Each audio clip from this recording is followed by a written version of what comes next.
लोकसभा चुनाव की तैयारियों में सभी पार्टियां जुटी हुई है। भारतीय जनता पार्टी के साथ साथ उत्तर प्रदेश में समाजवादी पार्टी बसपा भी तैयारी में जुट गई है। इसी सब मुद्दे पर बातचीत के लिए हमारे साथ उत्तर प्रदेश के कैबिनेट मंत्री संजय निषाद मौजूद है। सर, अब लोकसभा चुनाव में ज्यादा वक्त बचा नहीं है, तैयारियां पहले से ही शुरू हो गई है। समाजवादी पार्टी भी जोर शोर से तैयारी में जुटी हुई है। आप लोगों की क्या तैयारी है, क्या रणनीति आगे को लेकर है? तो निषाद पार्टी भी तैयारी में है और वो लोग चुनाव को तो पेशा समझते हैं ना। जब इलेक्शन आता तब हम लोग इसे चुनौती स्वीकार करते हैं। इस देश की बेरोजगारी, इस देश की जो विकास की मुख्यधारा से कोसों दूर है, उन्हें कैसे विकास की मुख्यधारा में लाया जा सके, उसके लिए हम लोग चुनौती स्वीकार करके हम लोग चुनाव को हमेशा एक जनता के बीच में जाते हैं और उनको सही सही बात बताते हैं, उनको सही बात बताकर सही जगह वोट डलवाते हैं। और सही बात जब जनता जान गई तभी इन्हें सत्ता से कोसों दूर कर दिया कि नहीं, दूर रहिए, अब भारतीय जनता पार्टी एनडीए ही रहेगी, बाकी कोई नहीं रहेगी। और हम लोग 80 की 80 सीट पर उत्तर प्रदेश में तैयारी कर रहे हैं। और देखिएगा जिस तरीके से 2019 में जीत हुआ था, सपा बसपा एक हो गई थी, फिर भी डॉक्टर संजय मछुआ समुदाय 18% आबादी खड़ा हुआ। अब देखिए ऐतिहासिक जीत मिला था 2019 में। अब तो सपा अलग है, बसपा अलग है। 2022 में आपने देखा कि हम लोग खड़ा हुआ है तो दोबारा माननीय योगी जी मुख्यमंत्री बने। उसी तरीके से 2024 में आगे देखिएगा। और हमारा समुदाय अभी इसी नगर पालिका चुनाव देख सकते हैं कि बड़े बड़े शहर, बड़े नदियों के किनारे हैं, इसकी वजह से हमारी आबादी इकट्ठी है और उन्होंने एक मुश्त वोट देकर एनडीए भारतीय जनता पार्टी को फिर से जो है आप देखेंगे सभी नगर निगमों को जीता है। उसी तरीके से 2024 में हम लोग 80 की 80 सीट जीतेंगे। 80 सीटों को जीतने का लक्ष्य है। आप सहयोगी दल हैं उत्तर प्रदेश में, सीटों को लेकर भी कोई चर्चा हो रही है? सहयोगी तो हम लोग त्रेता से हैं, जब भगवान राम निषाद राज को गले लगाए थे और निषाद राज ने एक सेना देकर अपनी रावण राज खत्म किया था। और उसी क्रम में आज निषाद राज के वंशज के बेटे को माननीय मोदी जी ने गले लगाया। तो हम लोग जिस उद्देश्य के लिए आए, जैसे हमारी संस्कृति को मिटा दिया था, तो निषाद राज के लिए को पर्यटक स्थल घोषित कराना, वहाँ 56 फुट की मूर्ति लगाना, सांस्कृतिक विभाग से मेला लगाना, जंगल से मंगल है। आप हमेशा मुखर होकर अपनी बात रखते हैं भारतीय जनता पार्टी केंद्रीय आलाकमान के पास, तो क्या सीट को लेकर भी बातचीत हो रही है? कोई आपने बात रखी है कि इतनी सीटों पर लोकसभा चुनाव लड़ना है निषाद पार्टी को? हम तो जहाँ रहते हैं बेबाक बोलते हैं। अभी है 9 साल बेमिसाल जो हमने लड़ाई, जिस समुदाय के लिए मैं संघर्ष कर रहा था और उसको नेतृत्व करने का अवसर मिला, तो मैं केंद्र सरकार में 26,000 करोड़ रुपया प्रधानमंत्री मत्स्य संपदा योजना है, सामूहिक दुर्घटना बीमा है, निषाद राज बोट योजना है, मुख्यमंत्री संपदा योजना है। और अपनी बड़ी बात कि हम अपने लोगों को इलाज के लिए, मकान के लिए, शिक्षा के लिए, रोजगार के लिए, उनके विकास के लिए, सब 12 प्रकार की परियोजनाओं के लिए मछुआ कल्याण कोष की स्थापना कराना हमारे जीवन का सबसे। तो जिस समुदाय को मैं जो वादा किया हूँ कि मैं तुम्हें हम विकास की मुख्यधारा में लाएंगे, उसके लिए नीति बनाना, कानून बनवाना बहुत बड़ी बात है। उसके लिए हम अपने को है।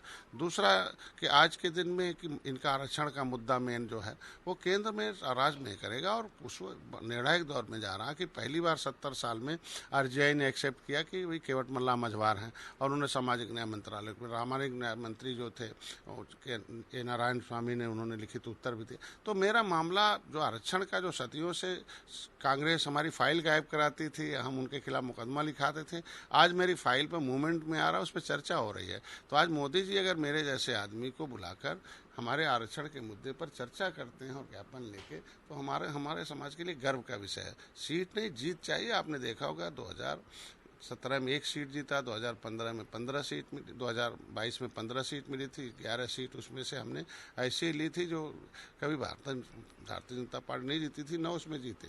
तो ये 11 विधायक आज हैं। तो अब मैं इतना गर्व से कह सकता हूँ कि भोजन भरी थाली अगर हमारे पास लोग विधानसभा में है, दोनों सदनों में, विधान परिषद और विधानसभा में, तो भोजन भरी थाली लोकसभा में आएगा।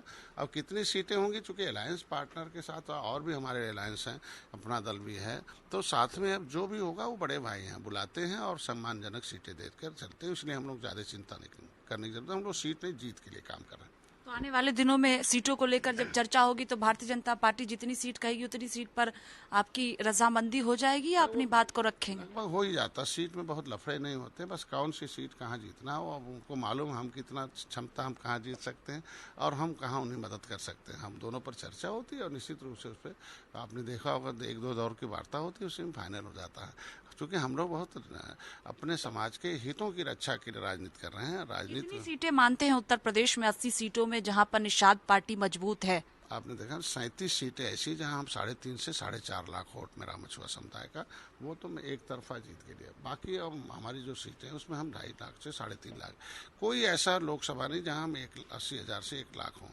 तो ऐसे में हम एक स्पेशल, आपने टेस्टेड भी है 2019 में, आपने देखा कि सपा बसपा एक हुई और उनके वोट बैंक भी एक हो गए थे, और एक तीसरे को जिसको टिकट दिया तीसरा भी वोट हो गया।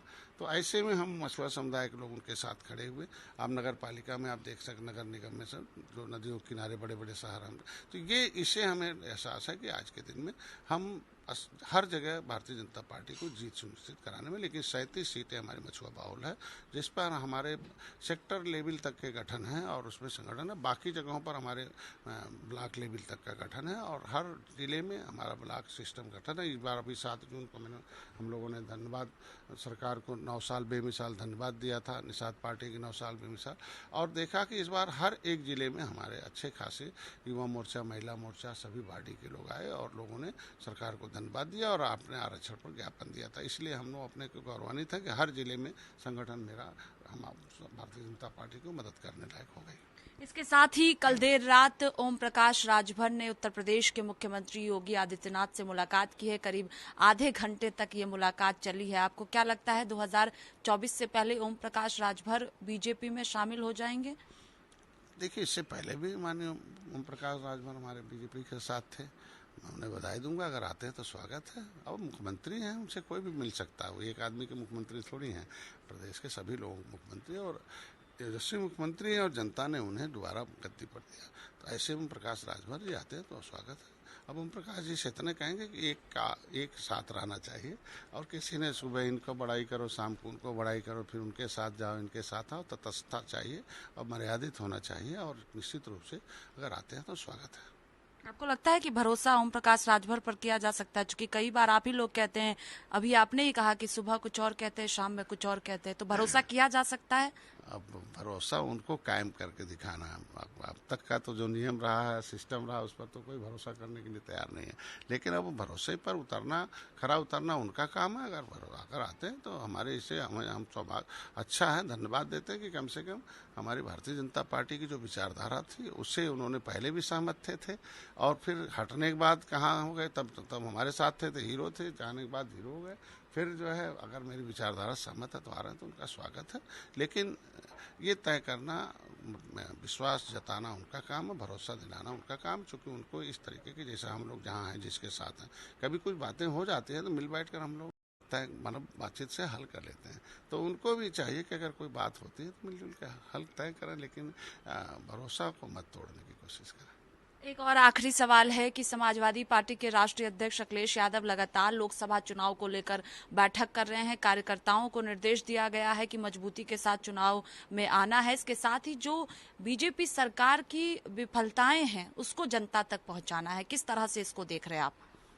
उन्हें अपनी सफलता का बयान करना चाहिए, और देर आए, बहुत देर हो गया, वही कहना कि बहुत देर भाई नंदलाला।